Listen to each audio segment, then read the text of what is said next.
I'm not putting a gold jacket on Kylin Hill, but obviously he had a really good career. But as a side note, he didn't fumble his last 3 years there. I'm not sure if that's something you're aware of. But what have you seen from that regard? And as a coach, how nice is it to not have to go kind of retool that key fundamental? Well, I think you still have to retool it, just because, the one thing he has done a great job of is securing the ball in traffic. And you can see him do it here when we practice. But initially, it's really kind of hard to believe just with how he carried the ball in college. Carried it away from his body a lot.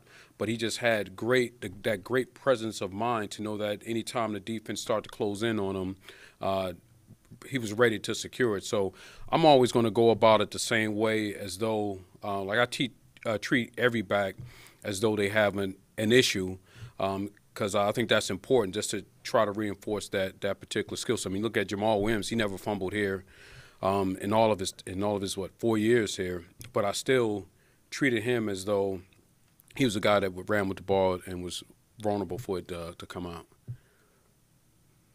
Ryan Wood.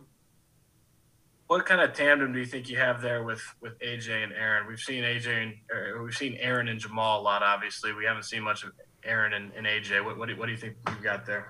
I think we got a great blend of a guy that's more of your home run hitter, accompanied with a guy that's going to be physical, but also has the ability to move the change and create big plays. So obviously, they're a little bit different. I should say a lot different. In their styles, but at the end of the day, you look at what they can bring to the table. They're both of those guys are going to be able to produce. Thanks. I'm just wondering, AJ had kind of a difficult rookie year just with the time off and the COVID list and stuff like that. What's the difference you see in him coming into his second year? Just how did he kind of grow and develop over the course of that rookie season with all of that? I think that he's a little bit more familiar with the offense.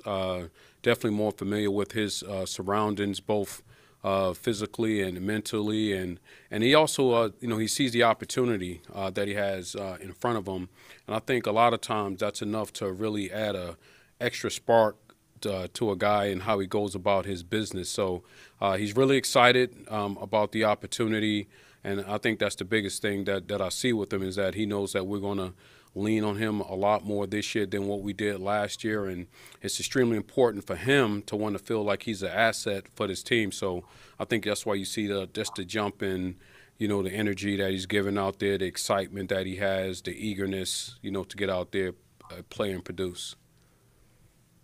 Rob Demoski. Hey, Ben, how you doing? Good. Hey, how you doing, Rob?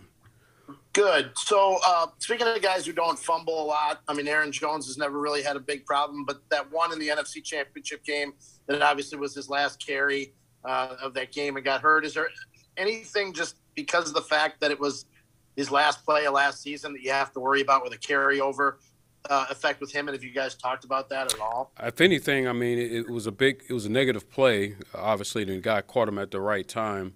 But, sometimes when you're dealing with negatives, you can use those to turn them into positives. So I think it was something that's not how he wanted to end the season, especially with how important it is for him to produce for his teammates. So I think, if anything, what that did was that added a little bit more, hunger to how he feels about this season, to try to erase, which mentally he has erased. He's moved on, but to say that it is still not sitting in the back of his head somewhere, and he's using that as part of his motivation to spur him on.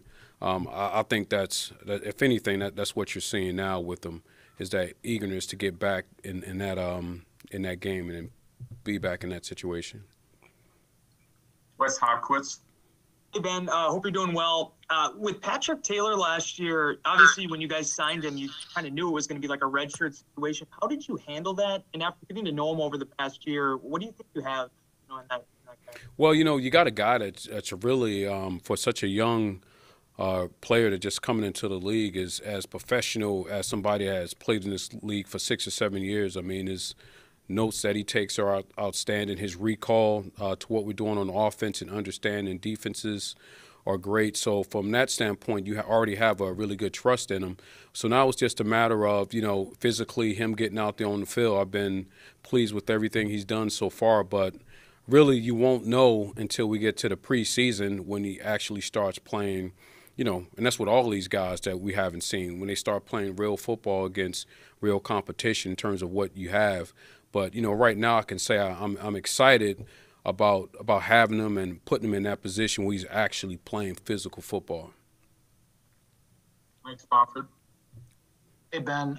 Yeah, just to follow up on that, how competitive do you expect it to be for that number 3 job, between Patrick, Mike, and Kylin? And just, do you have any initial thoughts? And even like and even like Dexter, you can throw him in there. I mean, I already told the guys that, right as of right now, I mean, you look at it as though your 1 and 2 spots are set, and the number 3 spot is wide open. The bottom line is you really can't do much about it because you haven't played any real games yet. So all those guys can do is do whatever they can to make themselves better, make sure that we develop a trust in them because they know what they're doing, and then that really won't have a chance to work itself out until we get to the preseason and start playing some real football. But everybody and all those guys are well aware that there's an opportunity sitting there, and the other guys know that, they know that, hey, don't you sleep on the guys that you feel are underneath you, because, I mean, you got to also bring it, every day too. So, but they all know that third position is pretty much wide open and won't be decided until we start playing real football. Time for a couple more questions. Mark Daniels. Yeah, Ben, kind of along those lines. So, what are some of the things that, could separate these guys when when you finally do get to the preseason? I mean, what kinds of things do you look for that will make you think, all right, this guy above this guy, or those little things that make the difference? Production. I mean, I tell the guys all the time, we're not in a situation where I'm locking everybody up in a room, turning off the lights and says, whoever comes out the door, you're the starter or you're the backup. It's what you do against the defense. How productive are you against the defense?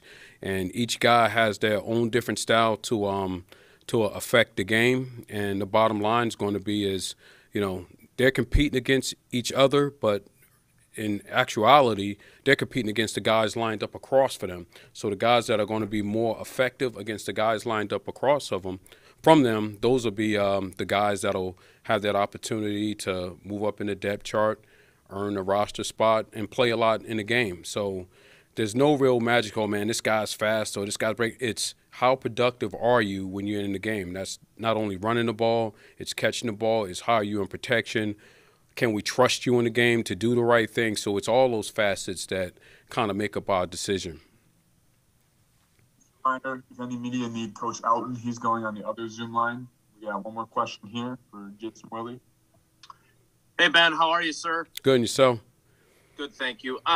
You ask guys at this time of the year what they want to improve on, and they kind of say everything, right? And that's a good answer. But for you, especially as a teacher, when you look at AJ, other than leg strength, he probably can improve everywhere. What are the things that you are specifically working on with him to get him ready for his bigger role? Just, things such as, we worked on things such as balance, still increasing his ability to run routes, which actually for a guy his size, he runs pretty decent routes and has pretty good hands. So it's really just looking at this offense, what the job description of this offense and what he brings to that right now, and then looking at the areas that I think he needs to improve upon or even just enhance, so that way, he can do a lot more for us within it. I don't have there's no real big issues with his running style. I mean, you always need to work on your footwork. So that's been one of the things we've been emphasizing with him is his foot quickness and ability to change direction. Still working with it. His balance is pretty good, but it can be better. So when he gives you an answer like that, if you looked at him right now, if he didn't improve on anything else, I think he'd still be effective.